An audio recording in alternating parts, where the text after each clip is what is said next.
சில கொலை வழக்குகள்ல கொலை நடந்த சில நாட்கள்ல இருந்து சில மாதங்களுக்குள்ளேயே அதை சால்வ் பண்ணிடுவாங்க. இன்னும் சில கேசஸ்ல வருஷ கணக்கா கஷ்டப்பட்டு அதை சால்வ் பண்ணுவாங்க. ஆனா ரேரான சில மரணங்கள்ல மட்டும்தான் இது கொலையா இல்ல விக்டிம் அவங்களுடைய உயிரை அவங்களே எடுத்து இறந்து போயிட்டாங்களா இல்ல நடந்த மரணம் ஒரு விபத்தா அப்படின்னு பல கேள்விகளை மக்கள் மத்தியில எழுப்பிட்டே இருக்கும்.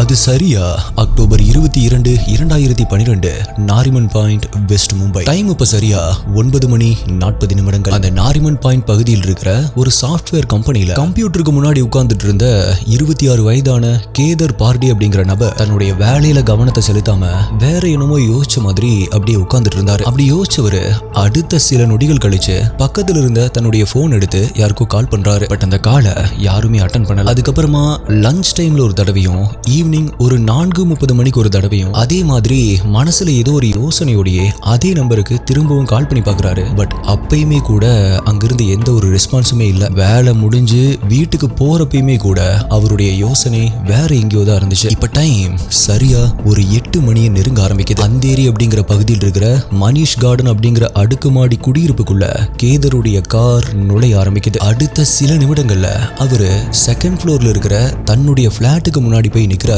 ஆனா கண்டினியூஸா காலிங் பெல் அடிச்சாலுமே கூட அந்த பிளாட்டுடைய கதவு திறக்கப்படல. என்னாச்சு, ஏன் கதவை திறக்க மாட்டேங்கிறா அப்படின்னு ரொம்பவே சலிப்பா தோண ஆரம்பிச்ச கேதருக்கு அப்பதான் வீட்டுக்குள்ள டிவி ஓடிட்டு இருக்கிற சத்தம் மட்டும் கேட்க ஆரம்பிக்குது. சோ மறுபடியும் தன்னுடைய போன் எடுத்து கால் பண்ணி பாக்குறாரு. ஆனா அந்த காலுமே அட்டன் பண்ணப்படல. சோ அகைன் அவருடைய கார் பார்க் பண்ணியிருந்த அந்த பார்க்கிங்க்கு வந்தவர் தன்னுடைய காருடைய டேஷ்போர்ட்ல இருந்து ஒரு சாவி எடுக்கிறாரு. அப்படி அந்த சாவியை வச்சு தன்னுடைய பிளாட்டை திறந்தவருக்கு உள்ள ஓடிட்டு இருந்த அந்த டிவியுடைய சவுண்டோட சேர்த்து ஒரு ஹெவியான ரத்த வாடையும் அடிக்க ஆரம்பிக்குது. மேலும் திகச்சு போய் மூக்க பொத்துனவருக்கு ஹால்ல காத்துட்டு இருந்த அந்த பயங்கரமான காட்சியும் தெரிய ஆரம்பிக்குது. 23 வயதான அவருடைய மனைவி பிதுஷி தாஸ் கழுத்து மற்றும் முகத்துல ரத்த காயத்தோடையும் கண்கள் மற்றும் வாயை திறந்தபடியும் படுத்திருக்கிற காட்சி தான் அது. மேலும் அங்க தரையில உறைஞ்சு போன ரத்தம் பாக்குறதுக்கு ஒரு சிவப்பு கலர் பெட்ஷீட்டை கோணல் மானலா தரையில விரிச்சு போட்ட மாதிரி தேங்கி கிடக்கிறதும் அதை சுத்தி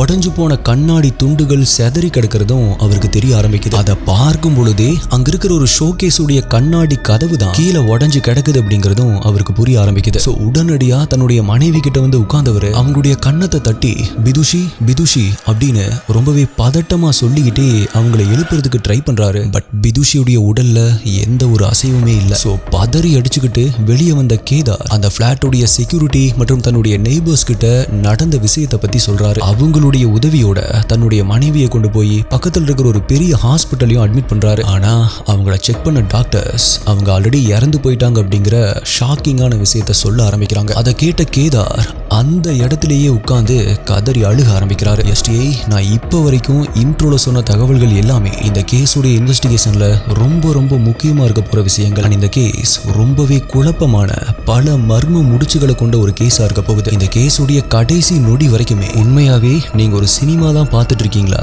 இல்ல ஒரு ரியல் கேஸ பார்த்துட்டு இருக்கீங்களா அப்படிங்கிற மாதிரி உங்களை உணர வைக்கும். அப்படி கேதாருடைய மனைவி எப்படி இறந்து போனாங்க, அதுக்கு பின்னாடி இருக்கிற காரணங்கள் என்ன அப்படிங்கிற இந்தியன் போலீஸ் டீம் அவங்களுடைய தலைமுடிய பிச்சுக்கிற அளவுக்கு அவங்கள போட்டு குழப்பி எடுத்த ரொம்பவே ஒரு மர்மமான கேஸ பத்தி தான் இன்னைக்கு வீடியோல நம்ம டீகோட் பண்ண போறோம். நீங்க பார்த்துட்டு இருக்கிறது சரவணன் டீகோட்ஸ். நான் உங்கள் சரவணன். வாங்க இன்னைக்கு வீடியோக்குள்ள போலாம்.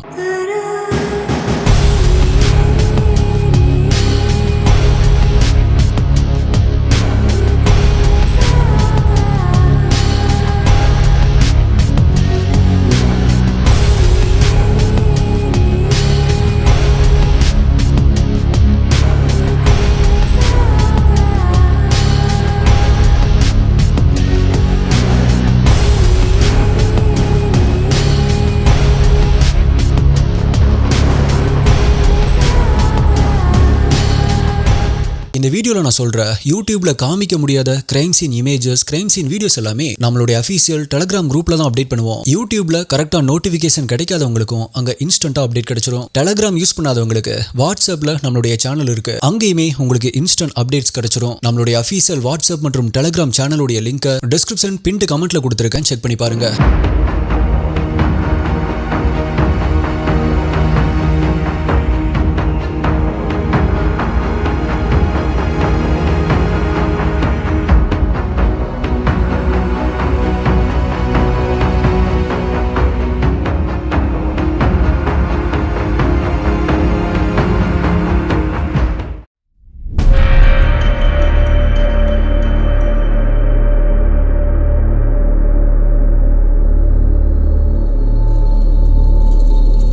1989 வருஷம் இந்தியாவில் இருக்கிற ஒடிஷா மாநிலத்தில் பிறக்கிறாங்க பிதுஷி தாஸ். பிதுஷிக்கு சின்ன வயசுல இருந்தே டிவி பார்க்கறது அப்படின்னா ரொம்பவே பிடிக்கும். அதுல வரக்கூடிய திரைப்பட நடிகைகளையும் விளம்பர நடிகைகளையும் பார்த்து பார்த்து அவங்கள மாதிரியே நம்மளும் ஒரு நடிகையா வரணும் அப்படிங்கிற ஆர்வமும் அவங்களுக்குள்ள உண்டாக ஆரம்பிக்குது. ஸோ அழகழகான ட்ரெஸ்ஸை வாங்கி போட்டுக்கிறது, அழகு சாதன பொருட்களை வாங்கி யூஸ் பண்றது அப்படின்னு அதுலயே ரொம்பவே ஈடுபாடா இருக்க ஆரம்பிக்கிறாங்க. தன்னுடைய ஸ்கூல்ல நடக்கிற கலை நிகழ்ச்சிகளை கலந்துக்கிட்டு டான்ஸ் ஆடுறது, நாடகத்துல நடிக்கிறது அப்படின்னு தன்னுடைய திறமைகளையும் வளர்க்க ஆரம்பிக்கிறாங்க. இப்படியே வருடங்களும் ஓட ஆரம்பிக்குது. அப்பதான் நம்ம நடிகையாகணும் அப்படின்னா நம்மளை தேடி டிரெக்டர்ஸும் ப்ரொடியூசர்ஸும் தேடி வரணும். அப்படி அவங்க தேடி வரணும் அப்படின்னா ஃபர்ஸ்ட் நம்ம அவங்களுடைய கண்ணுல தெரிகிற மாதிரி ஃபேமஸ் ஆகணும் அப்படின்னு முடிவு பண்ண பிதுஷி அவங்களுக்கு ஒரு 17 வயசு இருக்கும் பொழுதே மிஸ் சென்னை அழகி போட்டியில கலந்துக்கிறாங்க. ஆல்சோ அந்த போட்டியில செகண்ட் ரன்னர் அப் அப்படிங்கிற 3வது இடத்தையும் பிடிச்சு அசத்துறாங்க.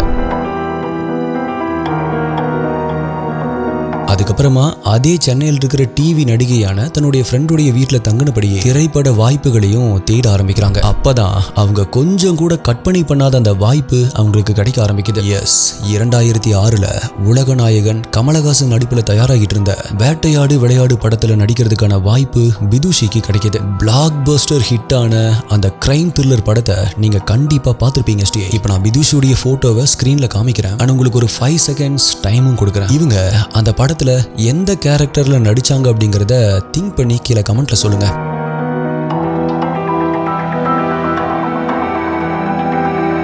கெஸ் பண்ணிட்டீங்களா?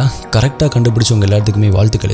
எஸ், அந்த படத்தில் அந்த சீரியல் கில்லர்ஸ் கடத்தி சீரழிச்சு கொலை பண்ற விக்டிமா ராணி அப்படிங்கிற கேரக்டர்ல பிரகாஷ்ராஜுடைய பொண்ணா நடிச்சிருப்பாங்க பிதுஷி. அந்த படத்துல பிதுஷி வரக்கூடிய அந்த காட்சிகள் சில நிமிடங்கள் மட்டும்தான் அப்படின்னாலுமே கூட அந்த கேரக்டருடைய இம்பாக்ட் அதை பார்க்குற எல்லாருடைய மனசுலையுமே ஆழமா பதிகிற மாதிரி இருக்கும்.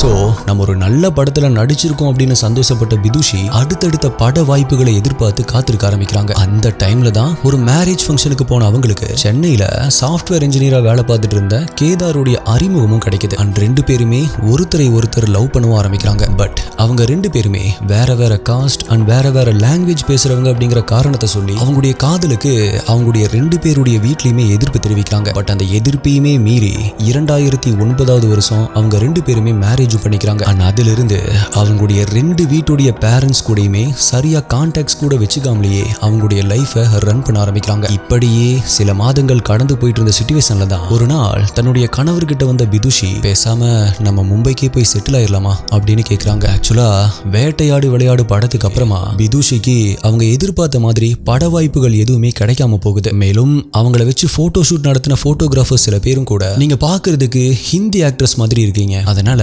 பாலிவுட்ல போய் நீங்க சான்ஸ் தேடி பாருங்க, கண்டிப்பா உங்களுக்கு நிறைய சான்சஸ் கிடைக்கும் அப்படின்னு ஐடியா கொடுக்குறாங்க. மேலும் தமிழ் சினிமா இண்டஸ்ட்ரியை விட ஹிந்தி சினிமாவுடைய இண்டஸ்ட்ரி இன்னுமே பெருசு அப்படிங்கறதால பிதுஷிக்குமே அதுதான் சரி அப்படின்னு தோண ஆரம்பிக்குது. அதனால தான் தன்னுடைய ஹஸ்பண்ட் கிட்ட வந்து மும்பைக்கே போயிடலாமா அப்படின்னு கேட்க ஆரம்பிக்கிறாங்க. பட் அவங்களுடைய ஹஸ்பண்டுக்கோ சென்னை விட்டு போறதுல கொஞ்சம் கூட இன்ட்ரெஸ்டே இல்லாம இருந்திருக்கு. பட் நாட்கள் போக போக பிதுஷி கண்டினியூஸா கம்பல் பண்ணதால கடைசியா அவங்களுடைய சந்தோஷத்துக்காக ஓகே சொல்றாரு. மேலும் மும்பையில் இருக்கிற பிரான்ச்சுக்கு டிரான்ஸ்ஃபர் வாங்கிட்டு நான் இன்ட்ரோல சொன்ன அந்த அந்தேரி சிட்டியில் இருக்கிற அபார்ட்மெண்ட்ல 2 பேருமே வாழ ஆரம்பிக்கிறாங்க. அதுக்கு அப்புறமா தான் சில வருடங்கள் கழிச்சு நான் இன்ட்ரோல சொன்ன அந்த சம்பவமும் நடக்க ஆரம்பிக்குது. ஸோ இப்போ பிதுஷி அட்மிட் பண்ணப்பட்ட ஹாஸ்பிட்டல்ல இருந்து போலீஸ்க்கு தகவல் கொடுக்கப்படுது. ஸோ முதல் வேலையா பிதுஷியுடைய உடலை அட்டாப்சிக்கு அனுப்பின போலீஸ் நேரா சம்பவம் நடந்த அந்த ஃபிளாட்டுக்கும் போறாங்க. அவங்க ஆல்ரெடி பிதுஷியுடைய ஹஸ்பண்ட் கிட்ட விசாரிச்சதுல பிதுஷி கீழே விழுந்து கிடந்த அந்த இடத்துக்கு பக்கத்துல ஒரு ஷோகேஸ் இருக்கு அப்படின்னும் அந்த ஷோகேஸ்ல இருந்த கண்ணாடி தான் பிதுஷியுடைய கழுத்தை அறுத்த மாதிரி கீழே விழுந்து கிடந்துச்சு அப்படின்னு சொல்லியிருக்காரு. இதை கேட்டுட்டு அந்த ஃபிளாட்டுக்கு வந்து பார்த்த போலீஸுக்குமே பிதுஷியுடைய ஹஸ்பண்ட் சொன்னது சரிதான் அப்படின்னு ஃபீல் ஆக ஆரம்பிக்குது. பிகாஸ் அந்த இடத்துல ஒரு பெரிய அலமாரி மாதிரி இருந்த ஷோகேஸ்ல கண்ணாடியாலான 4 ஸ்லைடிங் டோர்ஸ் போடப்பட்டிருக்கு அப்படிங்கிறதையும் அதுல ஒரு டோர் மட்டும் உடைஞ்சு கிடந்திருக்கு அப்படிங்கிற அப்படிங்கறதையும் தெரிஞ்சுக்கிறாங்க. which means விதுஷி அந்த கண்ணாடி டோரை பிடிச்சு திறக்கும் போது அவங்க மேபி தவறி கீழே விழுந்திருக்கணும். அந்த டைம்ல அவங்க கீழே விழுக சப்போர்ட்டுக்காக அவங்க அந்த கண்ணாடி டோரை பிடிச்சிருக்கணும். அப்பதான் அந்த கண்ணாடி டோருமே சேர்ந்து கீழே விழுந்திருக்கணும். அதுதான் கீழே விழுந்த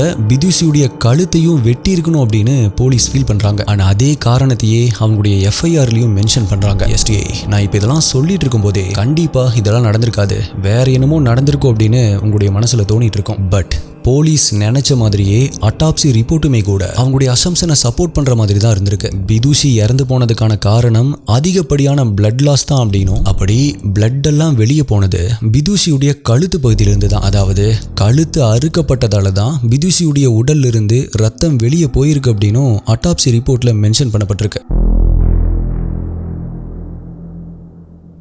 ஆனா அவங்களுடைய முகத்திலையும் கழுத்துக்கு கீழையும் நிறைய ரத்த காயங்கள், சின்ன சின்ன புள்ளிகள் மற்றும் கீறல்கள் மாதிரி இருந்திருக்கு அப்படின்னும், சில கண்ணாடி துண்டுகளுமே கூட அவங்களுடைய உடல்ல ஒட்டி இருந்திருக்கு அப்படின்னும் அட்டாப்சி ரிப்போர்ட்ல சொல்லப்பட்டிருக்கு. which means போலீஸ் திங்க் பண்ண மாதிரியே கண்ணாடி டோர் விதுஷியுடைய கழுத்துல விழுந்து அறுத்திருக்கு. அப்படி அந்த கண்ணாடி டோர் கீழே விழுகும் பொழுது உடைஞ்சு சிதறின கண்ணாடி துண்டுகளும் விதுஷியுடைய முகம் மற்றும் நெஞ்சு பகுதியில பட்டு காயத்தை உண்டு பண்ணியிருக்கணும் அப்படின்னும் ரிப்போர்ட்ல மென்ஷன் பண்ணப்பட்டிருக்கு. இது எல்லாமே போலீஸ் நினைச்சதை சப்போர்ட் பண்ற மாதிரி இருந்தாலுமே அதே அட்டாப்சி ரிப்போர்ட்ல இருந்த இன்னொரு விஷயம் அண்ட் கூடவே ஃபாரன்சிக் டீம் சொன்ன இன்னொரு விஷயமும் இது ஒரு கொலையா இருக்குமோ அப்படிங்கிற சந்தேகத்தை போலீஸ்க்கு வர வைக்குது. அதுல இருந்த முதல் விஷயம், கீழே உடைஞ்சு கிடந்துச்சு இல்லையா அந்த கண்ணாடி டோர், அந்த டோர்ல விதுஷியுடைய ஹஸ்பண்டான கேதாருடைய ஃபிங்கர் பிரிண்ட் இருந்திருக்கு. ஆனா அடுத்ததா போலீஸ் இமேஜின் பண்ண மாதிரியே விதுஷி அந்த டோரை திறக்கிறதுக்கு ட்ரை பண்ணும்போது அவங்க தவறி கீழே விழுகும் பொழுது அந்த கண்ணாடி டோரை பிடிச்சு அதுவுமே